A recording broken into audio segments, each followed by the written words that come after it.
श्री राधे राधे। हरे कृष्णा। रसोपासना भाग 42। निकुंज में ब्याहुला। हमारे शास्त्र कहते हैं देह भी अनेक प्रकार के होते हैं। जो हमें इन चर्म चक्षुओं से दिखाई देता है वो स्थूल देह है, पर जो स्वर्ग नरक का भोग करता है वो सूक्ष्म देह होता है। बौद्ध लोग कहते हैं निर्माण देह, जैनी लोग कहते हैं आराहन देह। ऐसे बहुत प्रकार बताए गए हैं। हमारी रसोपासना में भाव देह की हम चर्चा कर रहे हैं। निरंतर भाव में जब साधक डूबा रहता है तब उसे इस देह की प्राप्ति होती है, जिसे भाव देह कहा जाता है। निरंतर आंतरिक भाव के कारण साधक उसी जगत में ही स्थिर रहने लग जाता है। सतत भावना के कारण चित्त इष्ट के प्रति तदाकार रूप ले लेता है, तब वही सिद्ध भाव देह कहलाता है। चलिए भाव से निकुंज की ओर, जहाँ रस ही रस बरस रहा है। ब्याहुला जो है युगल सरकार का। अरे सखियों, क्या है आज जो इतनी चहल पहल मच रही है निकुंज में, और हमारो श्रृंगार भी क्यों जा रहे हैं। क्या बात है सखी? श्याम सुंदर ने सखियों से पूछा। प्यारे, आज आपका विवाह महोत्सव है। अब आपके देह में हल्दी चढ़ाई की विधि होगी और फिर स्नान होएगा। सखी रंग देवी ने मुस्कुराते हुए कहा। अरे सखी, स्नान तो हो गया, अब फिर स्नान? हे प्यारे श्याम सुंदर, हल्दी नहीं चढ़ी है आपके श्री अंग में अभी तक। वो तो मात्र उपटन लगाकर स्नान भर हुआ है, हल्दी अब चढ़ेगी।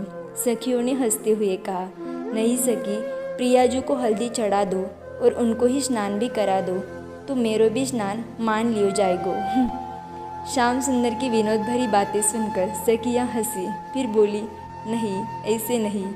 हल्दी लेकर आई सखियाँ और बड़े प्रेम से हल्दी लगाने लगी। श्री जी को भी हल्दी लगाई गई।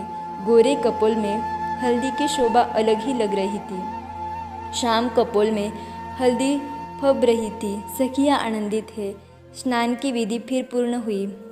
बड़भागिनी बड़भाग मनावे, श्री हरि प्रिया निरख बलि जावे। फिर श्रृंगार हो रहा है। सुरंग रंग के वस्त्र युगल को सखियाँ पहनाती है। कमर में सुनहरी जरी से जड़ा हुआ हरे रंग का पटुका श्री जी को धारण कराया। लाल रंग की पगड़ी श्याम सुंदर को पहनाई।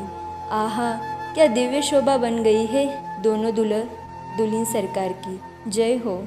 अब श्याम सुंदर के शाही पाग में सुनहरे रंग का सिरपेंच और छोगा धारण कराया गया है। पाग के दोनों ओर झूलती हुई मोतियों की लड़ी लटक रही है।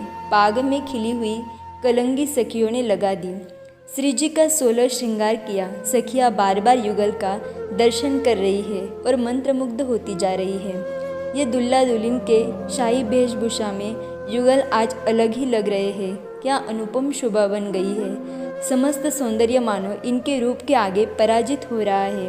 रोरी का तिलक, उस पर अक्षत मोतियाँ इनके रूप को और बढ़ा रहे हैं। नखशिख पर्यंत श्रृंगार सजाने के बाद अब सखियों ने सुनहरी तार में मणि और मोतियों की लटकती लड़ियों का सेहरा लगा दिया है। स्नेह रस से पगे रसिक दंपति पान खाते हुए श्रीमुख कैसा अद्भुत लाल लाल हो रहा है।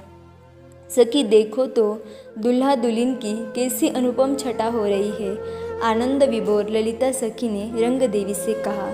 अरे ललिता, क्यों न हो अनुपम छटा। यह तो सौंदर्य के भी सौंदर्य है, छवियों के भी छवि है, आभूषण के भी आभूषण है, और तो और ये एक प्राण दो देही है। दिव्य शोभा बन रही है आज इन दोनों की। सखियाँ आनंदित हो रही है। और देख तो सखी, दोनों मुस्कुराते हुए कैसे सुंदर लग रहे हैं। ऐसा लग रहा है जैसे शोभा के सरोवर में हंस हंसिनी खेल रहे हो। ये छवि तो हमारे मन में बस गई है। चित्त में बस आनंद सिंधु हिलोरे ले रहा है। ये कहते हुए सखियों ने मंगल गीत गाने प्रारंभ किए।